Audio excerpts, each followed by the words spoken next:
네, 안녕하십니까 여러분. 2023년 8월 23일 코멘트입니다.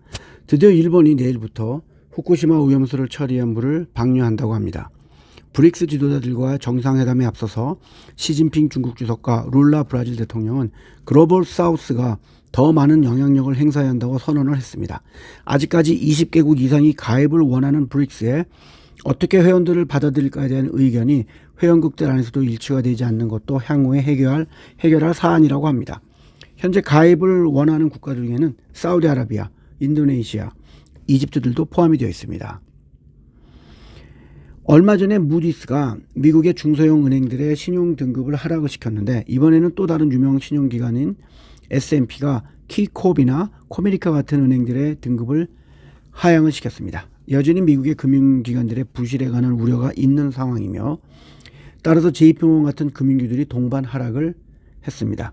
마이크로소프트는 액티비전 블리자드의 인수를 위하여 영국의 경쟁 규제기관에 새로운 제안서를 제출했다고 합니다. 도요타 자동차는 주요 부품의 공급이 부족하기 때문에 체코에 있는 자동차 생산 공장의 가동이 중단이 되었다고 발표했습니다. 오늘부터 3일간 초전도 저온학회, 그래서 이게 뭔 뜻인지 모르겠어요. 초전도 저온학회라면 고온 저온의 저온인지 모르겠지만, 아무튼 초전도 저온학회가 LK-99에 대하여 비공개로 간담회를 할 것이라고 합니다. 제발 광분에 광분을 거듭하고 있는 관련주들의 행보가 중지가 되길 바랍니다. 중국에서의 수요가 줄어들면서, 또한 과거에 중국에서의 불매운 등도 있고 재고가 쌓이고 있는 나이키의 주식은 9일 연속 하락을 하면서 130억 불, 17조 4천억 원 정도의 시가총액이 사라졌습니다. 어제는 1.36%가 하락을 했고, 올해 들어서 14.56%가 하락을 하고 있고, 작년에 8.33% 하락을 했습니다. 많은 주식들이 상당히 많이 올랐음에도 불구하고 이렇게 하락했다는 것은 상대적으로 상당히 많이 하락을 하고 있다는 걸 보여주고 있습니다. 골드만삭스는 모든 직원들에게 일주일에 5일은 사무실에서 근무하게끔 재택근무의 종료를 알렸습니다. 이미 딜링룸이나 투자은행 쪽에서는 직원들이 출근해가지고 근무를 하고 있고, 그렇지 않은 부서, 즉 백오피스겠죠. 그런 부서의 직원들이 출근을 꺼려하는 모습이며, 현재 미국에서는 평균적으로 일주일에 3분의 1 정도의 좌석들이 비어져 있다고 합니다. 그러니까 여전히 출근을 안 하고 있다는 모습이겠죠. 탁신 친나와 전 태국 총리와 관계가 아주 좋은 부동산 재벌인 스레타가 새로운 수상이 되면서 5월 14일 총선 이후 오랫동안 임명이 되지 않았던 태국의 수상이 확정이 되었습니다. 또한 착신은 귀국을 하면서 과거의 혐의로 인하여 8년형을 언도받고 바로 체포가 되었지만, 아무래도 수상과의 지금 관계가 굉장히 좋고요. 또한 지금 탁신의 당이 이번 총리 선거에 상당히 중요한 역할을 하고 있기 때문에 곧 형량이 감형이 되면서 풀려나지 않을까 생각합니다. 그래서 그가 귀국했다고 보는 거죠. 인도네시아의 경상수지는 커머디티 가격의 하락과 글로벌 성장의 약세로 인하여 2분기에 2년 만에 처음으로 적자로 돌아섰습니다. 문제는 내년에도 적자가 더 커질 것으로 예상하고 있습니다.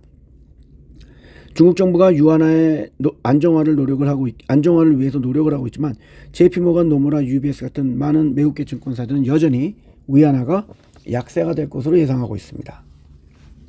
유럽의 은행들은 중국의 기업들로 인해 생기는 자금 압박에 대비하여 자금을 조달하고 있고, 중앙은행으로부터 빌린 자금을 갚기 위해서도 기록적인 자금을 조달해서 올해 들어서만 2조 달러, 2677조 6천억 원이라는 기록적인 채권을 판매해서 자금을 조달하는 중입니다. 미국의 노동자들의 새로운 일거리를 위해서 받아들이는 평균 최저연봉은 1년 전에는 72,900불, 9,759만 원 정도였는데, 올해는 79,000불, 1억 576만 원 정도로 상승을 하고 있습니다. 그만큼 노동자들 구하기가 쉽지가 않다는 얘기겠죠. 돈을 더 줘야지만 데려온다는 얘기니까요. 아이들의 목소리로 부모들을 속이는 소프트웨어는 이미 시장에 나와 있습니다. 이렇게 AI를 이용해가지고 사기 범죄들이 늘어날 것을 예측해서 6월에 미국의 연방거래위원회 위원장은 법 집행기관의 경계를 강화를 촉구했습니다. 향후에 AI와 연기된 금융사기 사건이라든지, 가짜 주식 추천이라든지, 가짜 졸업증명서라든지, 가짜 졸업 논문이라든지, 가짜 진료서 같은 것들이 사회 문제가 될 가능성이 상당히 큽니다. 그럴 때마다 AI에 관한 비판과 규제가 드러날 것이고, 바로 주가에도 영향이 이어질 것으로 저는 바라보고 있습니다. 한국 시간 10시 45분 현재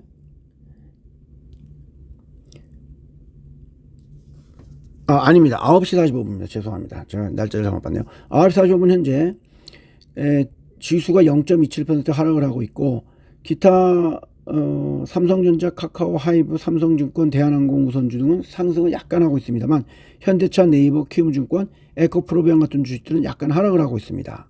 그런데 2차전지 관련주인 포스코홀딩스, 롯데에너지머티리얼스, LNF, 포스코엠텍 같은 주식들은 3% 이상씩 크게 하락을 하고 있습니다. 로봇 관련주인 레인보우 로보틱스는 1.65% 상승하고 있고 정말로 개인 투자가들이 주의를 요하는 종목인 초전도체 관련 주식인 서남, 파워로직스, 모비스, 국일신동 같은 종목들은 1%에서 2%대로 상승을 하고 있습니다. 이게 이제 결국은 순진한 개인 투자자들을 갖다 이제 마지막 불꽃에 이 나방처럼 뛰어들지 하려고 하는 꼬시는 거죠. 그래서 제발 순진한 개인 투자자들은 이 마지막 불꽃에 나방과 같이 뛰어들지 않기를 바랍니다.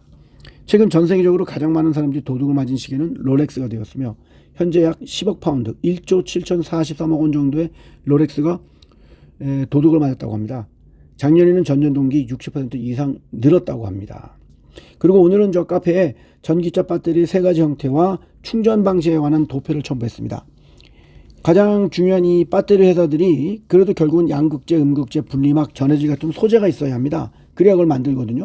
그러니까 3가지 형태가 중요한 게 아니라 걔네들이 반드시 필요한 소재죠. 여기서 양극재가 전기차 배터리의 원가의 40% 이상을 차지하고 있고요. 얼마나 오래 갈 수 있느냐를 정하는 거죠. 음극재는 원가의 15% 정도 차지하는 것으로 얼마나 빨리 충전되느냐를 정합니다. 그렇기 때문에 무엇이 더 중요하고 어떤 소재가 더 중요한지를 빨리 아셔야 됩니다. 양극재가 음극재보다는 더 중요하고 분리막, 전해질 같은 것보다는 훨씬 더 중요합니다. 그러니까 양극재가 올라갈 수밖에 없는 거죠. 괜히 쓸데없이 뭐 덜 올랐다고 음극재다, 분리막, 동박, 뭐 전해질 이런 언론 플레이에 속아가지고 덜 올라간 그쪽 종목으로 투자하는 것보다는 열심히 달리고 있는 양극재에 제일 잘 나가는 회사에 투자하는 것이 정석이라고 저는 계속 말씀을 드리고 있습니다. 오늘도 비가 오는 수요일이네요. 한국은. 네, 그 수요일 즐거운 수요일이 되시기를 바라며 또 연락드리겠습니다. 감사합니다.